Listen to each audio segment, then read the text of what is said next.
श्रीमद्भगवद्गीता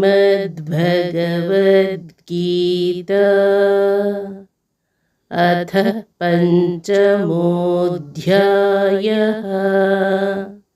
ಐದನೆಯ ಅಧ್ಯಾಯ ಸನ್ಯಾಸಯೋಗಃ. ಸನ್ಯಾಸಯೋಗ. ಅಧ್ಯಾಯ 5 ಶ್ಲೋಕ 1. ಅರ್ಜುನ ಉವಾಚ ಸನ್ಯಾಸಂ ಕರ್ಮಣಾಂ ಕೃಷ್ಣ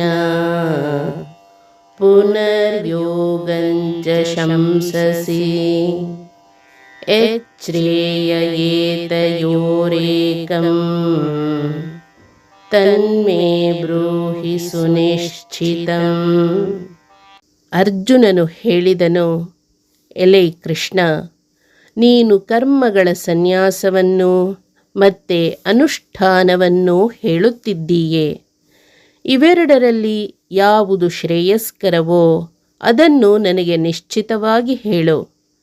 ಅರ್ಜುನನು ಹೇಳಿದನು, ಎಲೈ ಕೃಷ್ಣನೇ, ನೀನು ಕರ್ಮಗಳ ತ್ಯಾಗವನ್ನು ಮತ್ತು ಕರ್ಮಯೋಗವನ್ನು ಪ್ರಶಂಸಿಸುತ್ತಿರುವೆ. ಯಾವುದು ಇವೆರಡರಲ್ಲಿ ಉತ್ತಮವೋ ಅದನ್ನು ನನಗೆ ನಿಶ್ಚಯವಾಗಿ ತಿಳಿಸು. ಕೃಷ್ಣ, ಒಮ್ಮೆ ಕರ್ಮ ಸನ್ಯಾಸವನ್ನು ಹೊಗಳುತ್ತಿ, ಮತ್ತೊಮ್ಮೆ ಕರ್ಮಯೋಗವನ್ನು. ಇವೆರಡರಲ್ಲಿ ಯಾವುದು ಮಿಗಿಲು ಅದನ್ನು ನನಗೆ ಖಚಿತವಾಗಿ ಹೇಳು. ಅರ್ಜುನ ಕೇಳುತ್ತಾನೆ, ಓ ಕೃಷ್ಣ, ನೀನು ಒಮ್ಮೆ ಹೋರಾಡು ಎನ್ನುತ್ತಿ, ಇನ್ನೊಮ್ಮೆ ಕರ್ಮ ಸನ್ಯಾಸ ಮಾಡು ಅನ್ನುತ್ತಿ. ಒಂದು ವೇಳೆ ಕರ್ಮ ಸನ್ಯಾಸ ಅಂದರೆ ಕರ್ಮ ತ್ಯಾಗವಾದರೆ ಇದು ಒಂದಕ್ಕೊಂದು ವಿರುದ್ಧ. ಇದರಲ್ಲಿ ಯಾವುದು ಶ್ರೇಯಸ್ಕರ ಎನ್ನುವುದನ್ನು ನಿಶ್ಚಿತವಾಗಿ ಹೇಳು ಎಂದು ಅರ್ಜುನ ಕೃಷ್ಣನನ್ನು ಕೇಳುತ್ತಾನೆ. ಯುದ್ಧ ಮಾಡುವಾಗ ದ್ವಂದ್ವ ಅನ್ನುವುದು ಇದ್ದೇ ಇದೆ. ದ್ವಂದ್ವ ತ್ಯಾಗದಿಂದ ಯುದ್ಧ ಮಾಡುವುದು ಹೇಗೆ? ಕರ್ಮ ಸನ್ಯಾಸ ಮತ್ತು ಕರ್ಮಯೋಗ ಇವೆರಡೂ ಒಟ್ಟಿಗೆ ಹೇಗೆ ಸಾಧ್ಯ?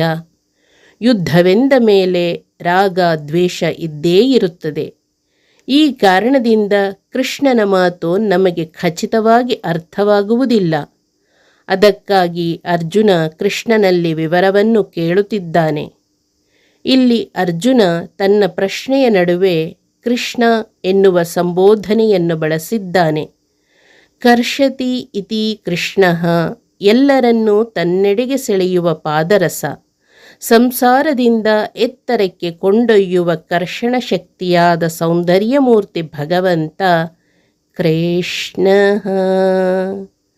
ಅಜ್ಞಾನದಿಂದ ಬರುವ ಸಂಶಯವನ್ನು ಕರ್ಷಣೆ ಮಾಡಿ ಜ್ಞಾನದ ಮಡಿಲಿಗೆ ಸೆಳೆಯುವ ನೀನು ನನಗೆ ಖಚಿತವಾಗಿ ಯಾವುದು ಶ್ರೇಯಸ್ಸು ಎನ್ನುವುದನ್ನು ತಿಳಿಸು ಎನ್ನುವ ಭಾವ ಈ ಸಂಬೋಧನೆಯಲ್ಲಿದೆ.